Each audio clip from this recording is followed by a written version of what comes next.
Hi everyone! Today we are going to learn how to structure an essay. I would recommend downloading the template sheet below and pause at certain parts while you write down your notes. It is important to use this visual resource as a reference when writing your own essays. Now, there are 3 parts to an essay: an introduction, your body paragraphs, and the conclusion.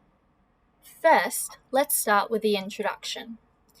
It's important to start by contextualizing the novel and relevant themes. This is where you establish why the prompt is relevant to the text you are studying. Then, introduce the text, the title, the author, year of publication, as well as the text type. You can either connect it with your first sentence or add a bit of summary of the text, but make sure it is short and relates to the prompt. Once you have introduced the text, you must state your contention clearly.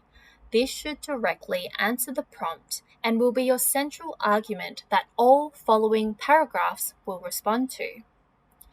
The points of your following paragraphs should be introduced after your contention, so as to give direction to your marker as to what your supporting arguments will be like.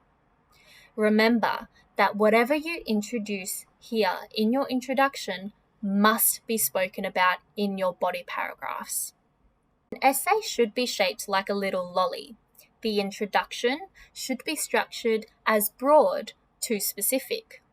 It's important to keep your introduction short and straight to the point.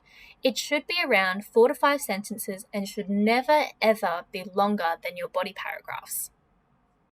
Now it's time for the bulk of your argument. Start with an assertion that supports your contention.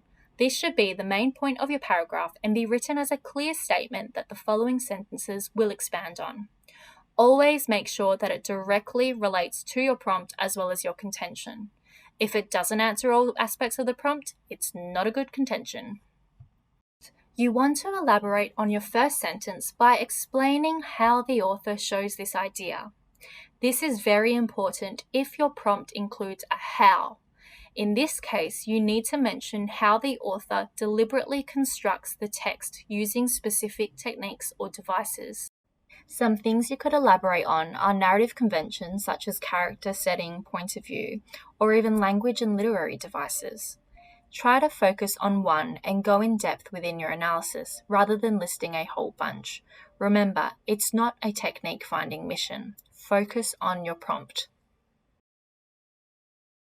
Once you have done this, it's important to illustrate your elaboration through the use of evidence. You need to prove your main point by providing a quote or an example. Make sure to integrate your quotes and keep them short.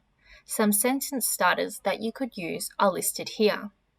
Always remember, a quote should never be placed on its own. You can either interweave it within a sentence or introduce it.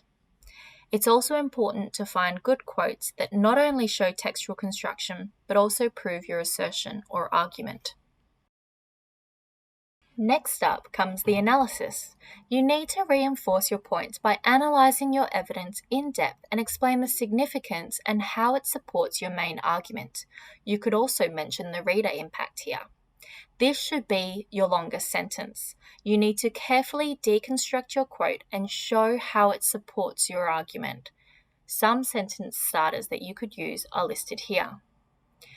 The analysis is usually the hardest part, so make sure you spend some time working on it. As you become more familiar with essay writing, you should start to expand your essay structure to incorporate more points. Repeat your elaboration of author construction, illustrate your evidence, and reinforce your points with a strong analysis until you feel as though you have successfully proved your point. Here are a list of words that can help you add ideas to your paragraphs. Once you are finished with all your points, you need to connect it all together by linking to your contention or argument/assertion. You can use the following sentence starters to help you. Always remember to check each and every sentence as you write it. Ask yourself, does this support my argument? Have I proved my contention? If not, fix it up before you move on. You will notice that unlike the introduction, the body paragraph takes up the bulk of the lolly. This is because it's the most important part.